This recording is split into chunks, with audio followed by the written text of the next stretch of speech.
Hello and welcome to this webinar, The Truth About Electronic Cigarettes, also known as vape products. My name is Elaine Lyon. I'm a public health consultant with the tobacco section at the Michigan Department of Health and Human Services. And along with me is my colleague, Carolyn Chaudhry, also a public health consultant for the tobacco section at the Department of Health and Human Services. Today we're going to be talking about electronic cigarettes, otherwise known as vape products. And for consistency throughout the presentation, we'll mostly be referring to these products collectively as e-cigarettes or electronic cigarettes. Today, you should be able, at the end of this presentation, to describe how electronic cigarettes operate and be able to visually identify them. You should be able to list 3 to 4 public health consequences, safety, and health concerns of e-cigarettes. You should be able to explain why youth are using these products, describe the e-cigarette climate in Michigan, and list 2 to 3 e-cigarette related resources. Let's first talk a little bit about the various generations of e-cigarettes. They are otherwise known as vapes, vaporizers, vape pens, hookah pens, electronic cigarettes or e-cigs, cig-alikes, mini-cigs, vape pen, e-go, hookah pen, mod, tank, e-pipes. These are just some of the many terms that are used to describe electronic cigarettes. This slide depicts some of the various generation of devices. Except for the far right slide, you will see that many of these products are the more traditional first generation products.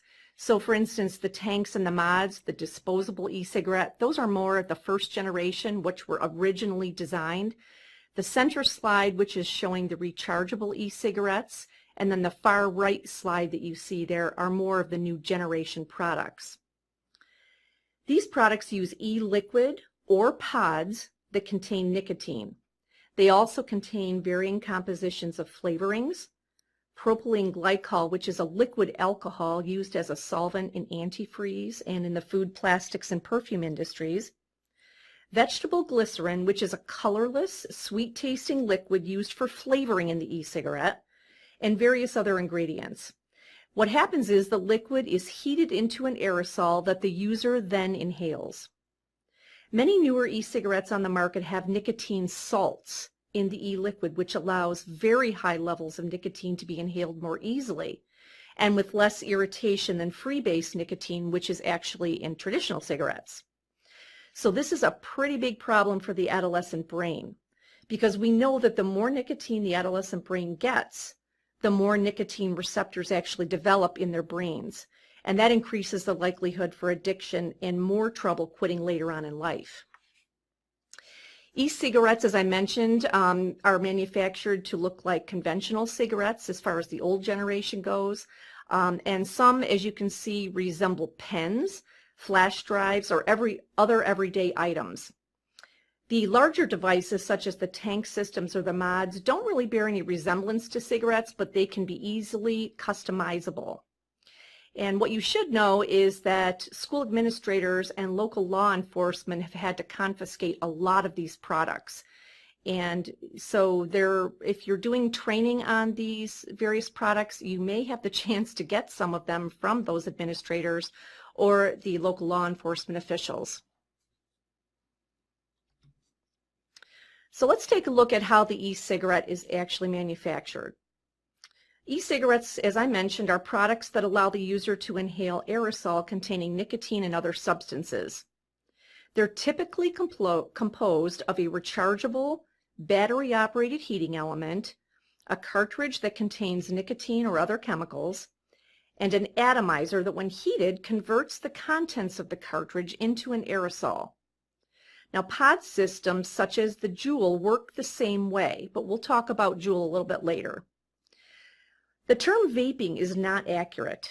E-cigarettes actually deliver a cocktail of toxic chemicals, including carcinogens, as well as into the lungs, as well as other nanoparticles, which are very difficult on the lungs, and from that, many people can develop diseases, and the lungs become more resistant to antibiotics, for example. Vaping really should be called aerosolizing since the product's aerosol contains nanoparticles such as metals like nickel, cadmium, and copper. And e-cigarettes can actually be used for more than e-juice. We know that about 1/3 of U.S. middle and high school students have reported using e-cigarettes with non-nicotine substances, such as THC. And you can see below that 1 in 3 youth have actually used marijuana with the Juul device. Hash oils can reach about 95% pure THC. So when kids are using the vape pens for this particular thing, they actually could get seizures and other things like temporary psychosis that can occur with that very high rate of pure THC. So teens basically use hash oil cartridges that can be substituted for the nicotine solution.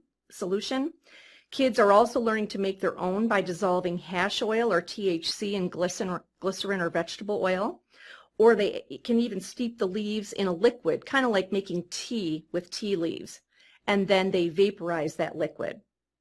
There are a lot of social media outlets that have extensive discussion about how to do this. So it's very easy for kids to get their hands on social media that they can learn how to do this process. We mentioned a minute ago that the aerosol is really a more proper term, not vapor. This particular slide shows a tea kettle, which is harmless water vapor, and then on the left you can see what looks like a can, and that's how we kind of like to describe e-cigarettes. What comes out of that e-cigarette is an aerosol that contains all these various particles that we have talked about. It's not harmless water vapor by any means. This actually is a great infographic from the Centers for Disease Control, and it again reinforces the point that the e-cigarette aerosol contains a lot of the dangerous things that you see here, such as the volatile organic compounds, nicotine of course, ultrafine particles, cancer-causing chemicals, and we talked a minute ago about the heavy metals such as nickel, tin, and lead. One thing that we might want to talk a little bit more about is diacetyl, which is a chemical linked to a serious lung disease called chronic obstructive pulmonary disease, similar to chronic obstructive pulmonary disease. It's actually called bronchiolitis obliterans, and it is called popcorn lung. You can see the infographic shows popcorn there on the bottom. And what happened is a lot of factory workers who worked in factories that produced microwave popcorn and used diacetyl as a butter flavoring developed this disease called bronchiolitis obliterans. And so this same flavoring is actually used in e-cigarette products, and it causes what is known as popcorn lung. This is an irreversible and very serious lung disease. And diacetyl is one of the flavorings that is used most frequently in these e-cigarette products. These are just some of the things that you'll find in an e-cigarette. At the very top you can see phenol, which is similar to a weed killer. In the lower right, cadmium, that is oil-based paint. So we find all these various things in the vapor found in e-cigarettes. So simply put, these products produce an aerosol that contains propylene glycol, glycerin, flavorings, and nicotine, and a lot of other harmful chemicals and toxins, some of which are known to cause cancer. But remember that nicotine itself is a highly addictive compound and that it's a developmental toxicant. So what are e-cigarettes not? E-cigarettes are not an approved U.S. Food and Drug Administration quit tobacco device and should not be marketed as such. However, as you can see from this slide, there are a lot of ads that have tried to depict e-cigarettes as being safe, even healthy, and so there has been a lot of marketing that is actually not true, that has convinced people that these products are much safer to use. What we've actually found in a lot of the studies is that the use of these products in quitting regular cigarettes actually depresses quitting by about 30%. And it often leads to what we call dual use. So someone who is trying to quit combustible cigarettes uses these products to try to quit, and they often end up doing both the e-cigarette and the cigarette at the same time. So we are finding a lot of data that is showing that these products are not very effective in helping people quit regular combustible products. Unfortunately, we're in a fairly unregulated environment, and so these products have been allowed to be advertised in such a way that it makes it seem much safer to use them. But people need to be aware that they are not safe, and they are not actually approved to be able to quit combustible products. Okay, at this time, I wanted to take a moment and talk about some of these newer e-cigarette products that are on the market right now. On this slide, we have an example of what a Juul looks like. So Juul dominates the U.S. e-cigarette market with 72% of all the e-cigarettes being Juul. In the middle of this slide, you can see what the Juul looks like. It composes of 3 different kind of elements. You have the body that is designed to actually look like a USB, and that's something that we're hearing from a lot of schools, that this is the one device that is being used, and it's being easily concealed as a flash drive. Students are plugging it into their laptops during class and they're charging them. As you can see on the lower left-hand corner, that little charging, it looks just like a USB port. And then up at the top is actually the mouthpiece and the pod. So this is where the flavoring comes from. So here are just a couple examples of what some of the pods will look like. The multicolored cap will tell you what flavor it is. Here we have like a cool cucumber, a Virginia Slim, a creme brulee, and a fruit medley. These pods are good for about 200 puffs, which is the equivalent of a pack of cigarettes. So all of the chemicals and the carcinogens that are found in one full pack of cigarettes is found here in just one pod. So the recognition of Juul among youth, this was a study that we found from April in 2018 from Tobacco Control Journal, and it was saying that nearly 1 in 5 youth have seen Juul used at their school.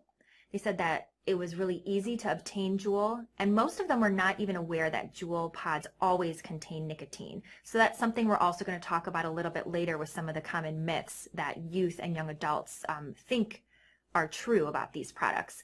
And then nearly half of those students who were aware of Juul believe that it is a lot or a little less harmful than cigarettes. So within this study, youth were asked about how they also bought or got these Juul devices and how they had them over the past 30 days. 74% reported that they got it at an actual physical retail location. 52% reported that they got it from social sources like friends, siblings, or even parents. And then 6% reported that they got it from the internet. And while the internet was not the most common point of access for youth, 89% of youth who did attempt to purchase online were actually successful. So as Elaine mentioned, there were a lot of first generation products, so I just wanted to take a quick moment just to show you what some of those looked like.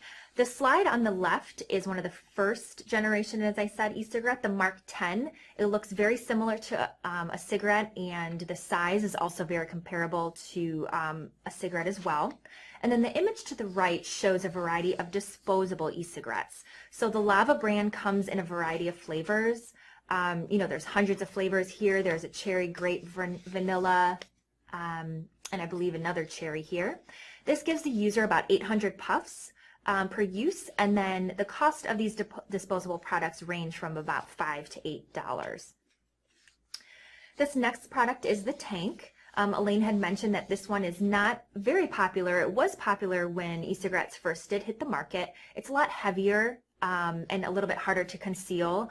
And this one requires actually e-juice to be put into the bottom. There's a little key here that I show you that actually opens the cartridge and the tank to be able to fill in that e-juice as well. And speaking of e-juice, I wanted to show a few examples of what the containers looked like back when the e-cigarettes started to hit the market versus what they look like now. As you can see, the image on the right are the ones that are now. These bottles are very bright and they have flavors that are very attractive, like pineapple crisp and a strawberry kind of smoothie cocktail here. And then there's something also called rainbow drops. And this slogan for this particular e-juice is called Vape the Rainbow, which sounds very familiar to a popular candy, Taste the Rainbow. So this is no coincidence, as many other tobacco products have packaging or slogans that are a takeoff from candy industry that really do further attract the youth. These bottles range from about $10 to $15, and now the bottles hold about 35 ml per bottle versus how they used to only hold about 10 ml in the past. This is another device called the Soren iShare. It looks very similar to the Juul, and it's actually a little bit cheaper than the Juul as well. So the Juul starter pack actually was at $29.99, and now this Soren iShare is at $17.99. So this device actually will hold the Juul pods as well, but it can also fit other pods that I'm going to show you in just another slide that are not made by Juul. So these are those other pods that are not Juul, but they are kind of an off-brand, or what I would say a counterfeit pod. These pods will also fit inside of a Juul as well. There's one additional pod, as this pack is a 5-pack versus the Juul is a 4-pack, and there's actually a higher level of nicotine. And something I want to mention too is that these other pods, they have a wider variety of flavors. Here this shows a blueberry mango and peach, whereas Juul has a limited amount of flavors now that are available. These pods range at about $14, whereas Juul ranges upwards to $16 to $17.99. Here are just a few other examples of e-cigarettes that are out here on the market. These are the newer generations. They look nothing like the traditional cigarettes or combustible cigarettes that were used as those first generation. So here we have the Soren Drop, a Soren Air, a UFO, and a Rolo Smoke Badge. The Soren Drop looks like a highlighter. It comes in only bright colors like bright yellow, bright pink, bright green, and bright blue. The Soren Air has an invisible mouthpiece, so I have an arrow pointing to where the mouthpiece is. The UFO actually has 2 cartridges, so there's 2 mouthpieces for this one. This allows the user to mix and match their flavors. As Elaine mentioned, many youth and young adults are using e-cigarettes for other substances, so this one may be able to hold THC, the liquid form of marijuana, and the liquid nicotine as well. And then the Rolo Badge is very brightly colored and is also very attractive to our youth. These prices range from about $20 to $30, and they can be found at retail shops and online as well. This next one is a Nord kit. That's the name of this one. It kind of has a nice green, almost alligator skin-like shine to this one. This one differs because it actually has a button, and this button, when it's held for more than 8 seconds, the battery will actually shut off. So this is something that this brand of e-cigarettes is trying to show that they actually have a protection. I put that in quotes there. And it also shows the battery life and allows the user to be able to start and stop the usage of this device. The Soren Edge is just another example of an e-cigarette that is on the market now. This one actually comes with 2 battery packs, as a lot of people want to continue using e-cigarettes throughout the day, but if their battery drains, this product guarantees that you can just continue to vape or should I say aerosolize throughout the day and not have to recharge. This one also says that they have a child-proof lock, that after you click the key 5 times it will unlock. However, I'm not sure how successful this would actually be, because if the mouthpiece was already in the device and the battery already in as well, the user could then just inhale. And this one ranges to about $30, so a little bit more pricier than the other ones, but those cartridges that are on the top of the mouthpiece, those are actually sold separately. Here's another example of another popular e-cigarette that we're seeing right now. This one can actually fit in the palm of your hand. It's very sleek, it's multicolored. They have these nice fluid lines that look like abstract oil paintings, and it actually comes with a lanyard that is marketed as being decorative and portable, and that actually just goes right on the end, and you can wear it on your wrist or around your neck. So again, another device that is very easily hidden, does not look like that traditional e-cigarette does not look like the Juul, so something that could be very discreet and people would not know that this is actually an e-cigarette as you are walking around. A few more examples of some more popular and newer generation disposable e-cigarettes on the left-hand side. These are one-time use, and these ones that we had purchased, they come in, this one is a mango, a watermelon, and in the middle is a orange mango guava. These ones are about $6.99 and they're good for about 300 puffs. And the one on my right is actually called the Slim, and it's shaped like a pen, so it's marketed to actually look and feel and be the same weight as a pen. So another device that we may see in schools this next upcoming year, since a lot of attention has been towards the Juul. We're kind of anticipating that a lot of students and young adults will probably move to other devices that we're now not more familiarized with. This one also has a battery that will automatically shut off after 8 seconds, and this one is priced at $14.99. So on this slide right here is something that I want to bring up to everyone today called dripping. So 1 in 4 high school students who have used e-cigarettes have also tried this method called dripping. What it is that the e-cigarette liquid is directly on the hot coils of the device. So it will actually produce a thicker and more flavorful, quote unquote, smoke or cloud.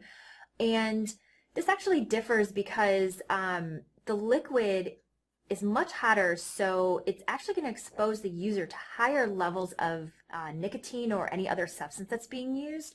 So it's actually going to be a much more harmful. And 64% of surveyed teens say that they actually dripped for that thicker smoke. There's competitions now that young adults and youth are competing to see who can create the biggest smoke cloud.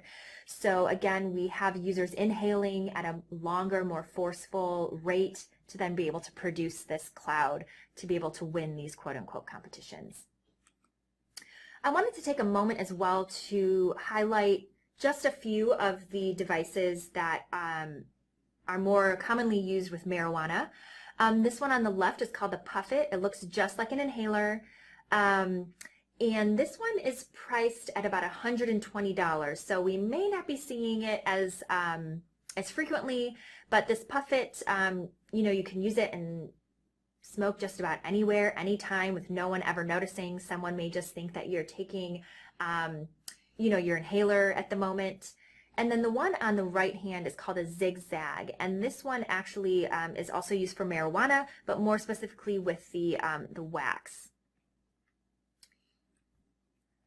Now this device is another product that unfortunately might be a little bit more popular now here in the United States. This is called the IQOS, or the I Quit Ordinary Smoking. It's a heat not burn cigarette, and actually what this is that there's mini cigarettes that you just insert into the electronic device, and when you press the button, it's actually going to heat up a little kind of knife-like piece of metal on the bottom, and that's going to heat and not burn that cigarette. So unfortunately, this device would actually be able to be used indoors because it does move around our smoke-free air law. Our smoke-free air law mentions burning and igniting cigarettes. So this is a way that the big tobacco company, specifically Philip Morris, is getting around that smoke-free air law.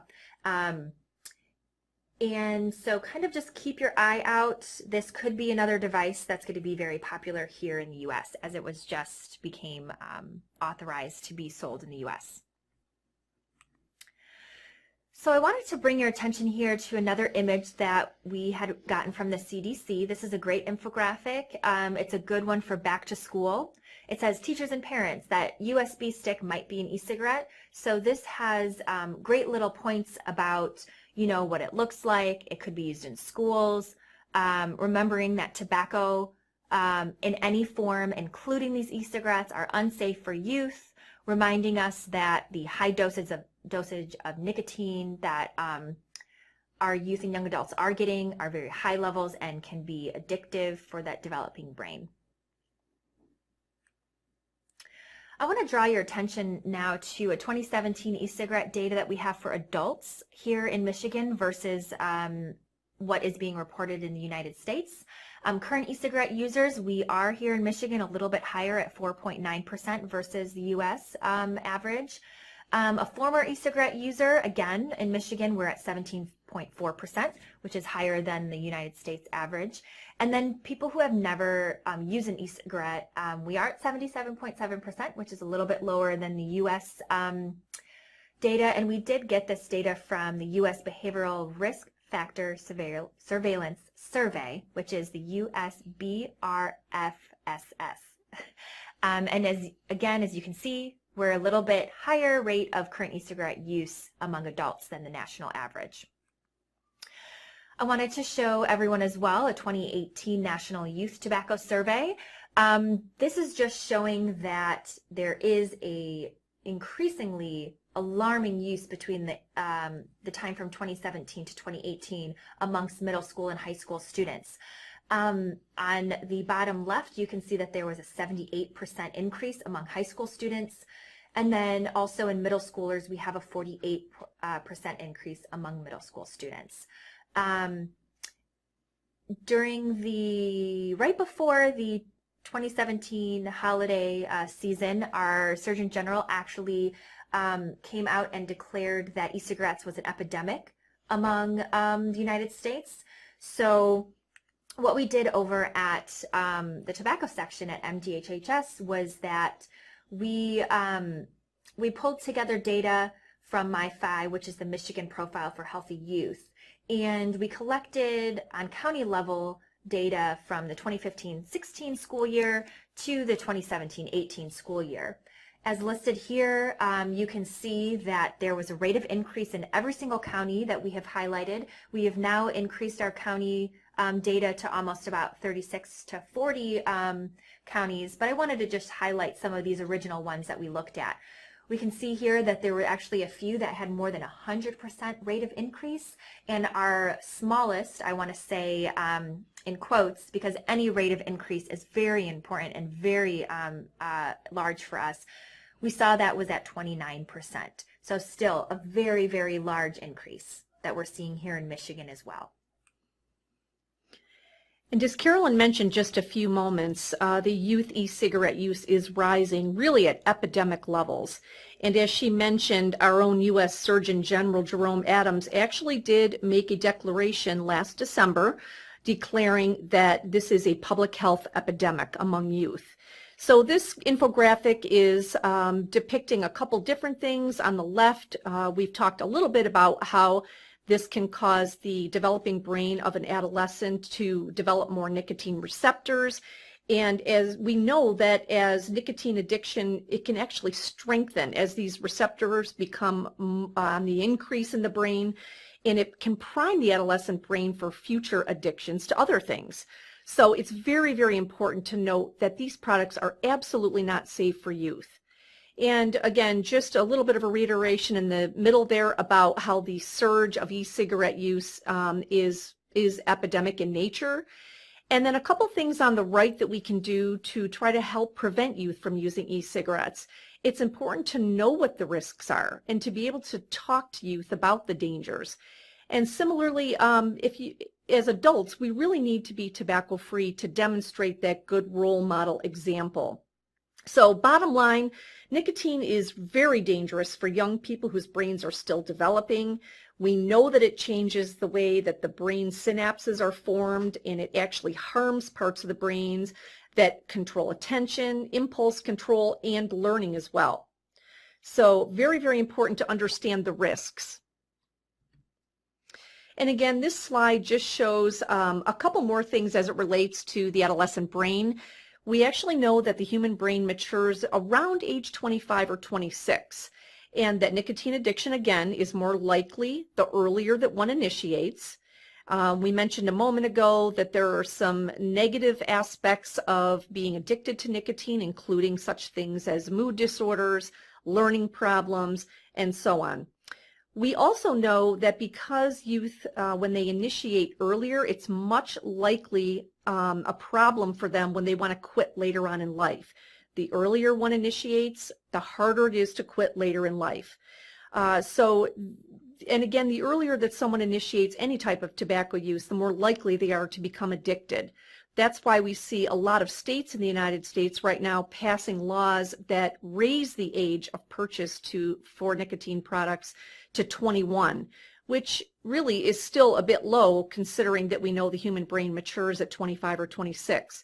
But again, pushing the age higher in terms of being able to purchase these products hopefully will lower a youth's initiation percentage, and therefore hopefully will have few users, young users, addicted to nicotine in the U.S. It's important to note too that the tobacco industry knows this. They're very aware that youth are one of their primary markets. So they have known this for years and years, and if you look at a lot of the tobacco industry documents that are out there, it's very clear that one of their key target markets is youth and young adults. So this is just another slide showing that most e-cigarettes contain nicotine, and when I say most, I'm talking very close to 100% of these products contain nicotine. They cause addiction, they can harm brain development, and could lead to continued tobacco product use among youth. A couple other things to be aware of is that a lot of youth perceive e-cigarettes to be less harmful, as Carolyn mentioned earlier. And really, there's a lot of social source aspect related to e-cigarettes. So right now in the state of Michigan, of course, it's 18 to be able to purchase. A lot of kids in high school are 18 years of age and can legally buy these products. So they are oftentimes the supplier of some of these products for their younger students in their schools. Again, that's why laws such as Tobacco 21, where you raise that age, it actually would take the social source aspect out of a high school situation.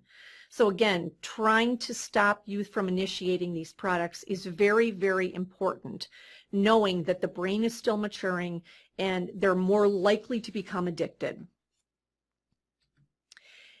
And these are just some of the common myths that exist with regard to the use of e-cigarettes. So things like, well, it's just flavoring, not being cognizant of the fact that there are a lot of flavorings, as we mentioned earlier, diacetyl, which can very much harm the lungs, and other types of things that are in these products that are not just flavorings. A lot of people think that the e-cigarettes are nicotine free and there's no way I'm going to become addicted, but actually, as we've said, most of these products do contain nicotine. A lot of kids think that nicotine isn't that bad for me. And as we've said numerous times, nicotine can harm the adolescent brain. It's just water vapor. We've already talked about that and have said that there are many toxic metals in these products. There are a lot of cancer-causing chemicals, volatile chemicals. It is not just water vapor. Another common myth is I don't have an addictive personality. I won't get hooked. Again, we know that the younger a person is when they use these products, the more likely they are to become addicted. So it's very important that youth do not get exposed to these products and hopefully don't initiate use of these products. And just because I vape doesn't mean I'm going to smoke cigarettes. As we mentioned earlier, research actually shows that teens who use these products are more likely to try smoking cigarettes. We actually had a study done that was recently published back in February of 2019, and it showed that even tobacco-naive youths who initiate e-cigarettes may be at greater risk of subsequently initiating cigarette smoking. So these are kids who never would think to initiate combustible cigarette use, who when they use e-cigarettes are being found to be more likely to then initiate combustible cigarettes later on. So that is a huge concern, that a lot of these kids are trying these thinking that they're pretty harmless and that it will never lead to a future addiction of any kind.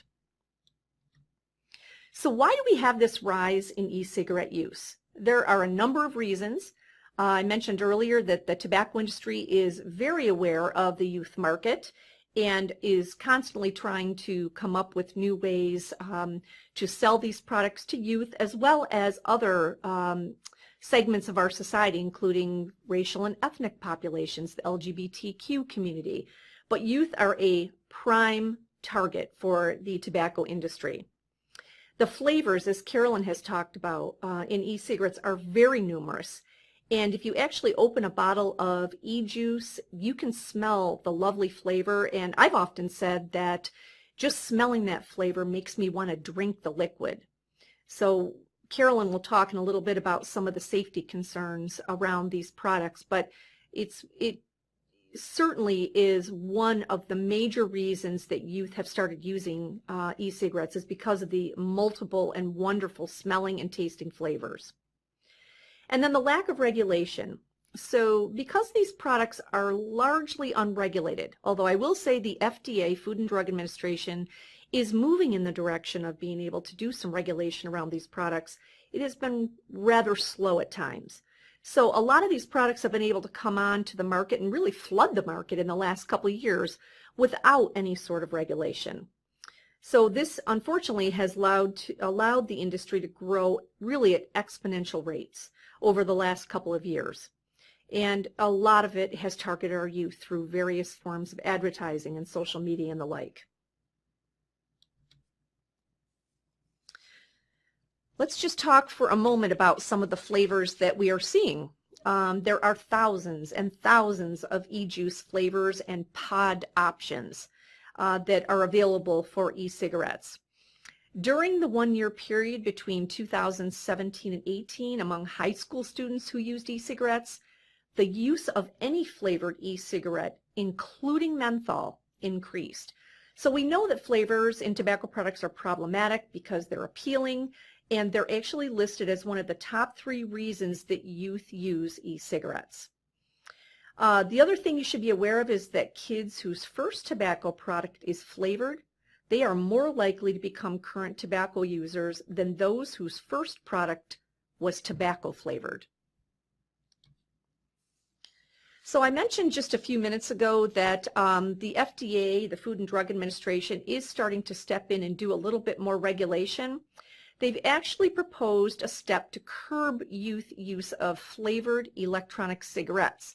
So back in 2018, the FDA proposed to restrict the sale of some of these flavored electronic cigarettes in stores.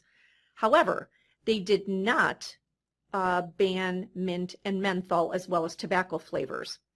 This is a big problem because we know that many youth, around 81% as a matter of fact, start with flavored products, and many are using menthol to get started in this addiction. Over half of high schoolers are using menthol flavored products. So there's been a lot of pressure probably put on the FDA by these companies so that the mint and menthol have been taken out of that prohibition.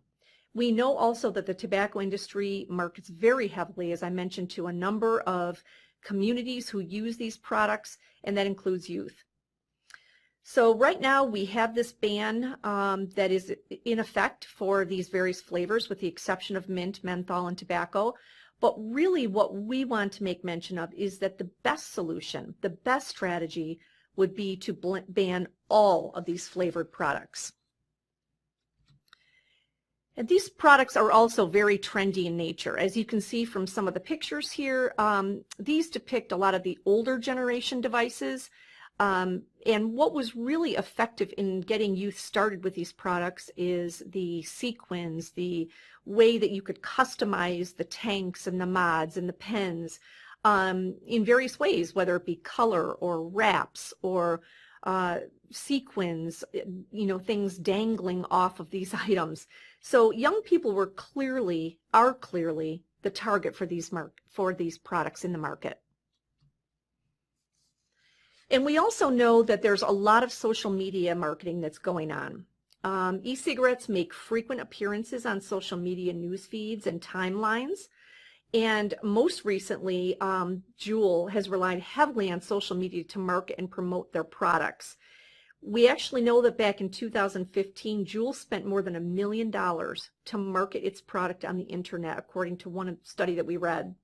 So the social media growth and the availability of these products on social media, as you can see here, there are a lot of young people who are depicted in the pictures, and they often are at Juul launch parties, as you can see on the right there, a bunch of young women who look like they're having an absolute blast at a Juul launch party.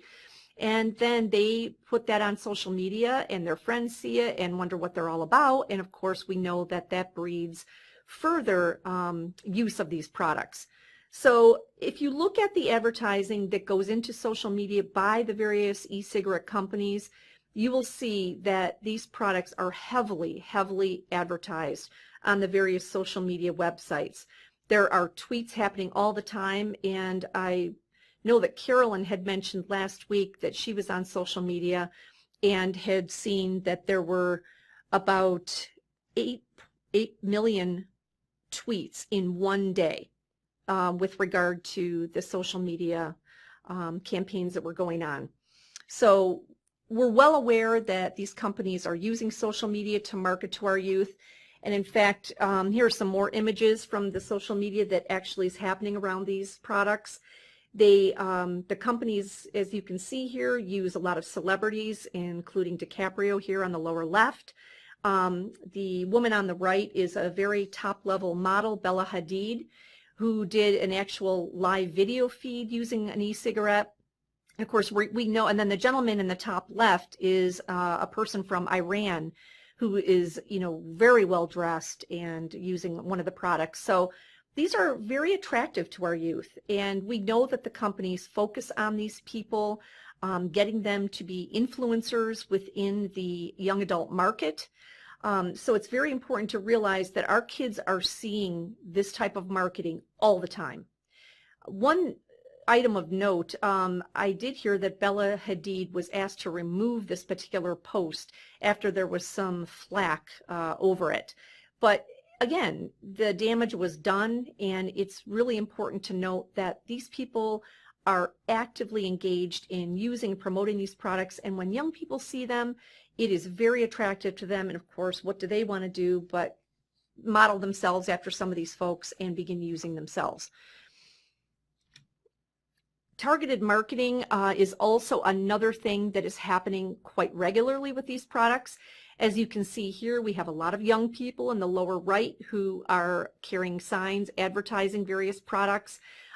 These companies have been known to sponsor races and many other music festivals and all kinds of things. So these products are definitely in places where traditional combustible products have not been for a very long time because they've been prohibited from being in these places. So really what we're seeing is a complete remake and redo, kind of a deja vu of combustible cigarettes now featuring e-cigarette products. And again, here you can see some of the images for the various products that are out there. There are a lot of colorful images, and you can see the use of young models. The gentleman on the top right, Mondays don't need to be so hard, so you can go out and take a break. With the Juul, this was, very frequently used, and a lot of young models, as we can see the colorful images, those are the kinds of things that Juul used, especially in the very beginning, to broadcast and market their products. And we know that this took Juul to a very high level of industry capturing that industry. So right now they're at about 72% of the e-cigarette industry, perhaps a little higher, but they were able to do this through a lot of their social marketing, social media marketing, as well as these types of ads. And then this we decided to put in because we are hearing from a lot of schools about the Juul epidemic in the schools. And so on the left you see there is a line for the regular use of the bathroom, and then on the right there is a line for all the Juulers who are going into the bathrooms during breaks to use this product. So this is happening all the time in our schools. In fact, we've been at a number of presentations where high school principals have said to us that they spend a majority of their day talking with students and really working with them on their possession of e-cigarettes in the schools. Finding ways to deal with this has been very difficult. They've currently had issues with so many suspensions in some cases that they've looked to us for some alternatives to suspension. And so we've been trying to help a lot of the schools with ways that they can help their students really deal with the addiction that is e-cigarettes. On the right, this is somebody holding up a Juul, and basically they're saying, I can't stand it when people pee in the Juul room. And again, just another indication that these bathrooms have become rooms for kids to use between classes and that kind of thing, for them to actually go in and use these e-cigarette products. So the lack of regulation extends to, as mentioned before, combustible cigarettes haven't been able to be advertised on TV, radio, or billboards in quite some time. But you can see the image to the right there. That's not the case with e-cigarettes.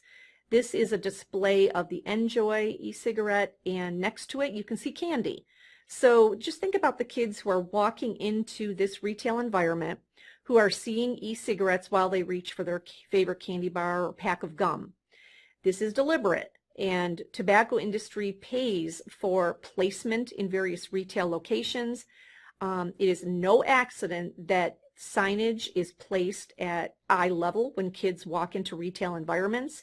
So it is something that is just out there and really is becoming more of a social norm, similar to the way cigarettes used to be sold out in front of the counter, if you may recall, not behind the counter as they are required today.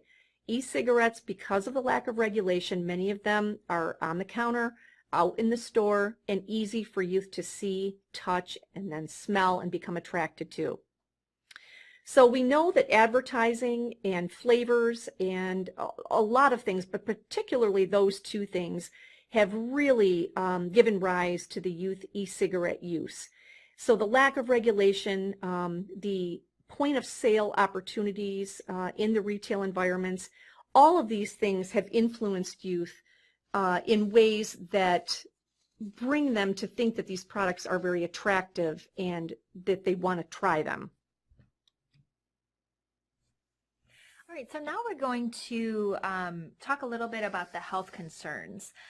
Here on this slide, I wanted to just mention that dual use, as Elaine had mentioned before, that we see a lot of youth and young adults using both e-cigarettes and combustible tobacco. And now we also know that people are using e-cigarettes for other substances as well, such as marijuana. So really dual use can go up, to try use or, even more than that, depending on what, what the user wants to use in this device at the moment. Again, I wanted to mention flavorings. Elaine had spoken about diacetyl in the beginning of this presentation. So just remembering that flavorings are meant to be ingested and not inhaled. So that is a very big health concern that at the moment we only have these short-term health effects that are being reported. So we don't really know about all these long-term effects regarding all of these flavors. We do know that cinnamon was just reported as being one of the more dangerous and harmful flavors that are currently in these products. And we do know that cinnamon is in most of these mixtures of e-juice and pods because it kind of helps boost up that flavor. Again, with the flavoring, we want to remember about that popcorn lung that Elaine had mentioned earlier on in this presentation. So just keeping in mind that the flavors is what's attracting our youth and our young adults to use these products, and it's also one of the more dangerous health concerns to them as well. The next bullet point that I wanted to mention was about primary, secondary, and third-hand aerosol exposure.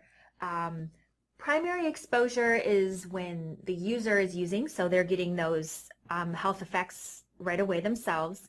Secondhand, most of us are familiar with the term of secondhand smoke, so that will work just the same way here for secondhand aerosol exposure.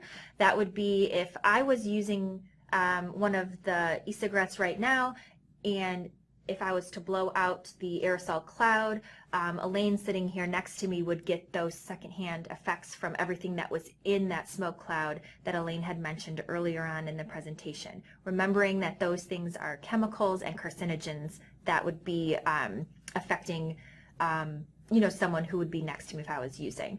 Third hand is something that not many people are very familiar with. So I'm going to give a little scenario.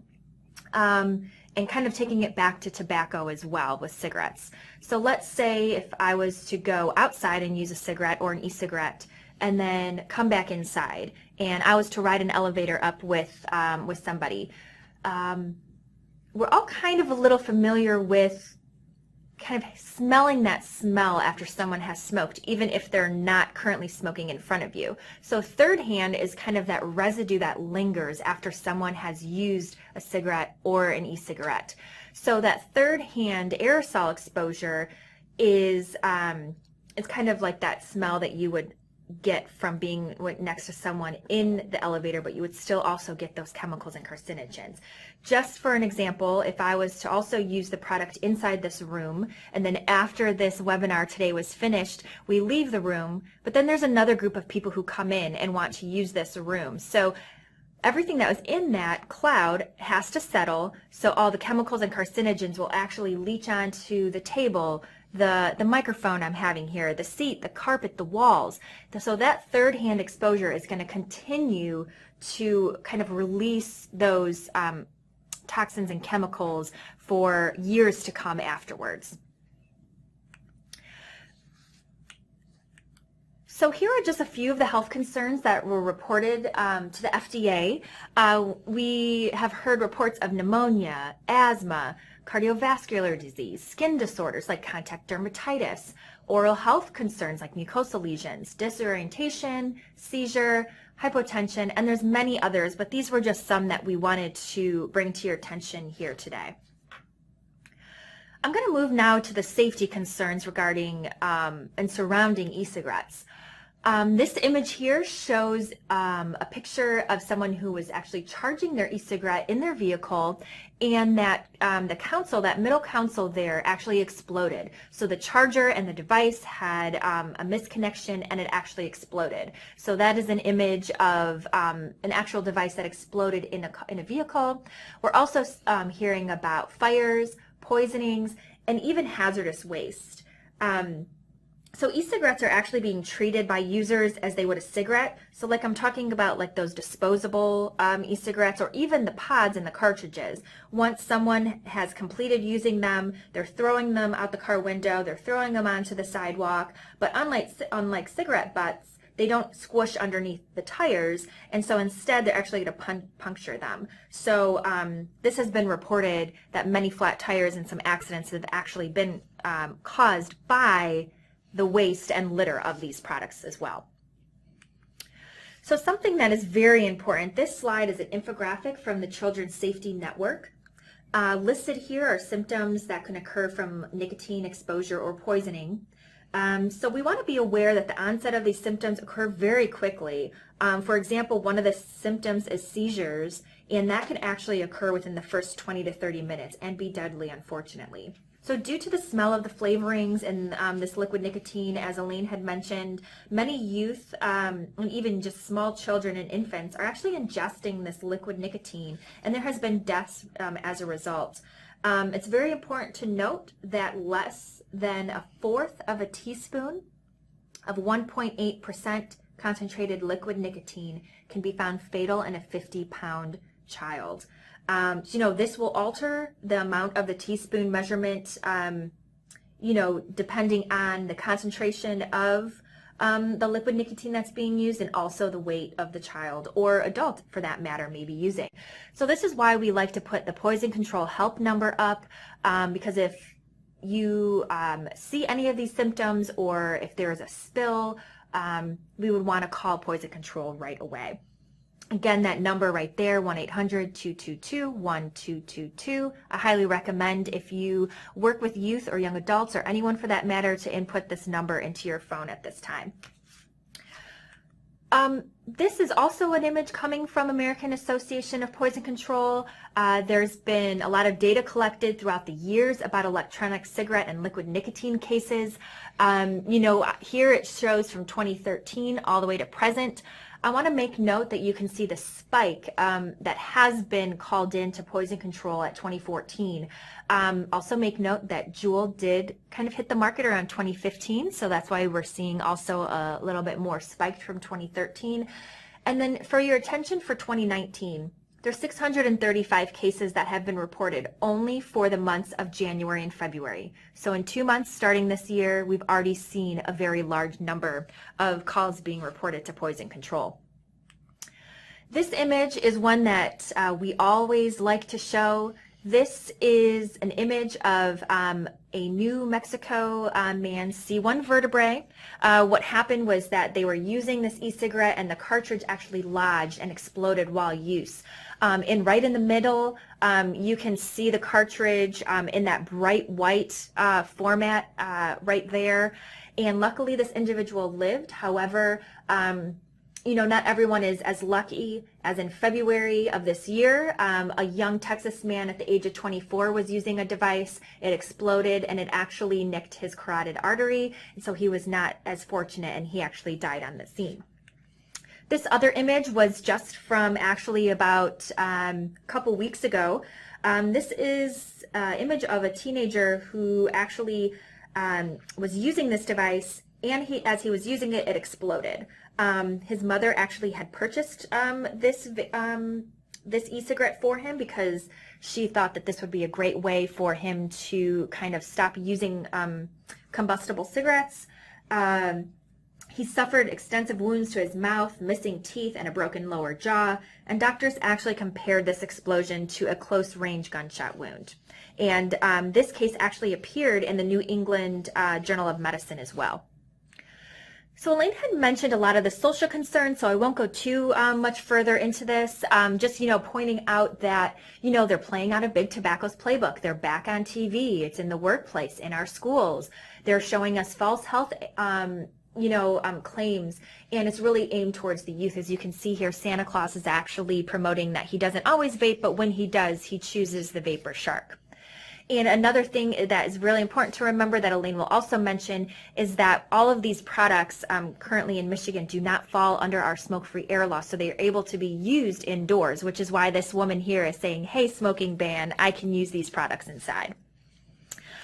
So basically, bottom line, for these public health consequences and health and safety concerns, e-cigarettes are not safe for youth and young adults, pregnant women, or really anybody.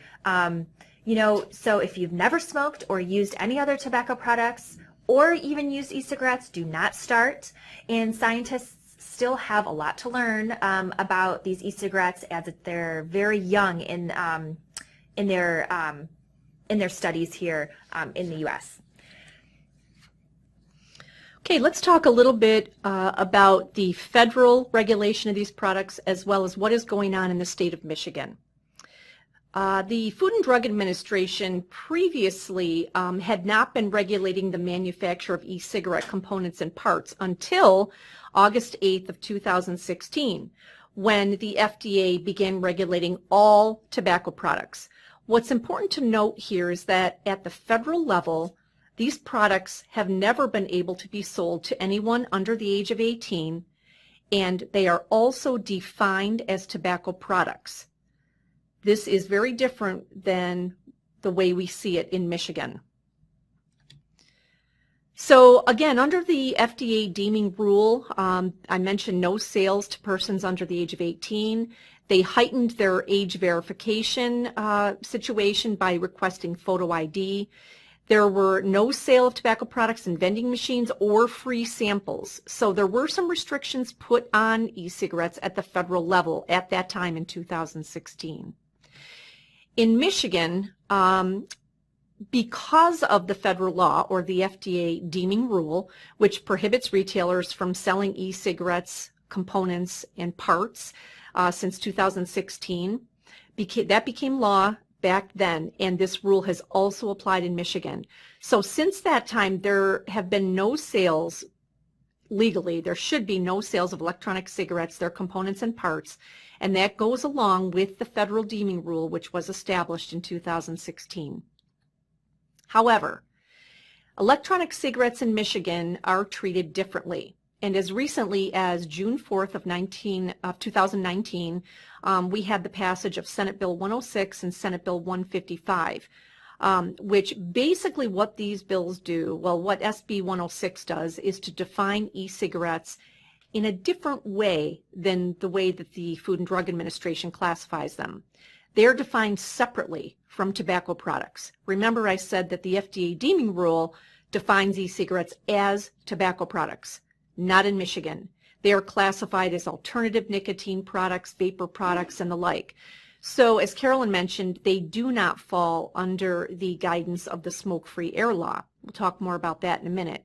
Senate Bill 155 simply is requiring containers to meet a minimum safety standard and requiring that retailers put these products in a case behind the counter. So because we have this differentiation at the federal level versus the state level, there are a lot of problems that arise. So remember, at the FDA level, the federal level, e-cigarettes are defined as tobacco products. In Michigan, they are not. So we have a further appeal to youth because in Michigan, because we don't define these products as tobacco products, a lot of youth, of course, think, well, they must be safer than tobacco products. Hence, that could be one of the things that's leading to the rise in use, and probably also has an effect on the way parents view e-cigarettes as not being as harmful as combustible products. The way we define these products does create confusion with the federal rule as well. And so we also find that because we have a different definition here in Michigan, these products are not taxed like combustible products would be. We mentioned they're not covered by the smoke-free air law. And still, they avoid the advertising restrictions that have been placed on combustible products for years.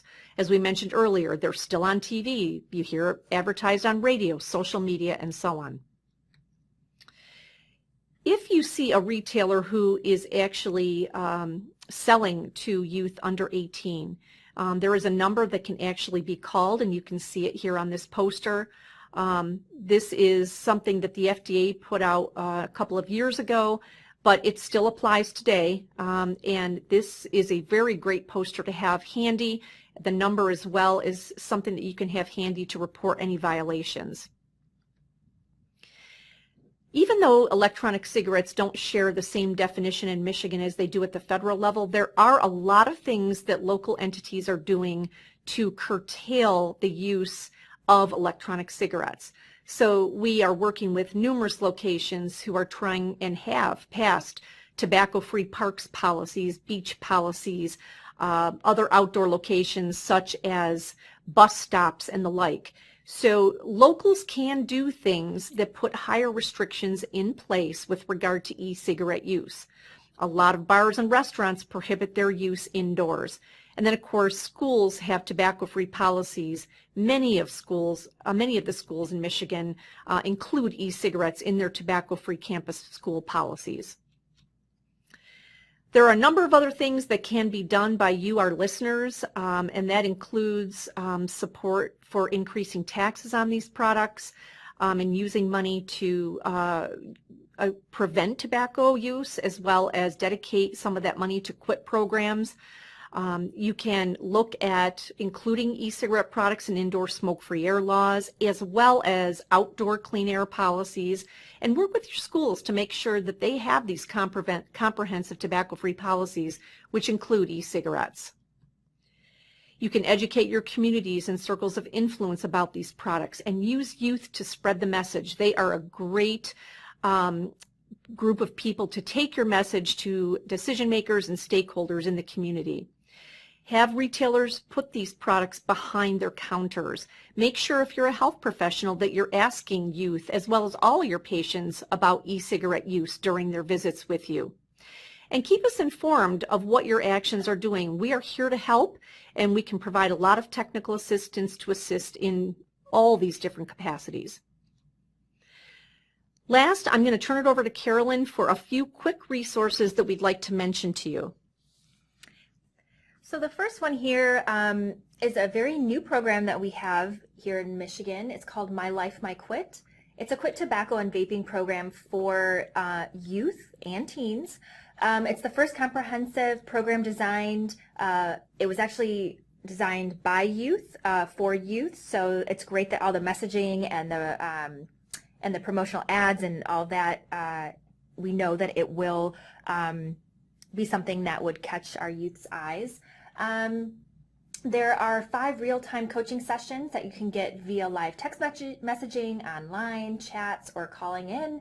They are trained specialists specifically for youth, and upon completion you would get a certificate that would be watermarked. So this is also going to be a good program to use for alternatives to suspensions for anyone out there who works in schools. So it's a toll-free number, and then there's also a website that you can go on to, and as soon as you do click on the website and as soon as the user would use it, they'd be able to chat right away. Little fields pop up saying, hey, do you want to talk? Do you want to quit? And so there's a lot of different ways that our youth and young adults could use this program. So this program, though, is specifically for users that are under the age of 18. So that's something really important to remember. So now for the rest of these slides, I'm not going to go through them. I will leave it up just for a few seconds so that you can see some of these great Youth Tobacco Quit resources. So please feel free to pause at any time and then to really take a look and see which resources would best fit you for what more you want to know or what more you want to do in your community. Again, this is also something from Truth Initiative that they've had a campaign going on, Safer Does Not Mean Safe. So please, I urge you to take a look at truth.com for any further information you might need there. And then Truth Initiative also has a This Is Quitting program, another texting program as well. So this is another resource that can be used. And then The Real Cost is a great resource as well. They have great ads and campaigns and visuals that are out there at this time. It's designed to educate at-risk youth from ages 12 to 17 about all the harms of tobacco use, including e-cigarettes. There are more than 10 million at-risk youth in the U.S., which is probably even more at this time given this epidemic that we've just entered into. And then here is just a few more real cost resources. There's a great YouTube video for some of these campaigns. And then at the bottom here, they actually have great prevention curriculum, so going from grades 9 through 12. So I highly recommend everyone to check that out. Now, I just wanted to mention the Stanford Toolkit. This is another great toolkit used for educators, administrators, parents, guardians, and anyone who works with youth. They have a great variety of resources for curriculum again. They have great quizzes and just online activities, so highly recommend to also take a look at this toolkit. Again, more resources. On this page, the guinea pig generation fact sheet, because unfortunately that is what our youth and young adults are right now. They're guinea pigs with health and social and safety concerns surrounding these products. And then there's also some great how to talk with your teen tip sheets. So highly recommend everyone to go on to Know the Risk. That's another great resource. And then of course we have our tobacco quit resources here at MDHHS, our tobacco section. We have our quit line, our 1-800-QUIT-NOW. So if you were 18 and older, you can also call in. So the My Life, My Quit is kind of geared more towards this e-cigarette epidemic that we have. However, we urge everyone, no matter what age you are, if you need help to quit, we recommend to go ahead and look at the website or at this phone number. And if there are any questions concerning this webinar today, again, here is our names. My name is Carolyn and my colleague Elaine here today, and here is our email addresses. We hope that you enjoyed this webinar and have your takeaways and your highlights, that you've learned something new today that you didn't know before starting this webinar. So we want to thank you all for taking the time today to sit down with us and learn a little bit more about e-cigarettes. And thank you.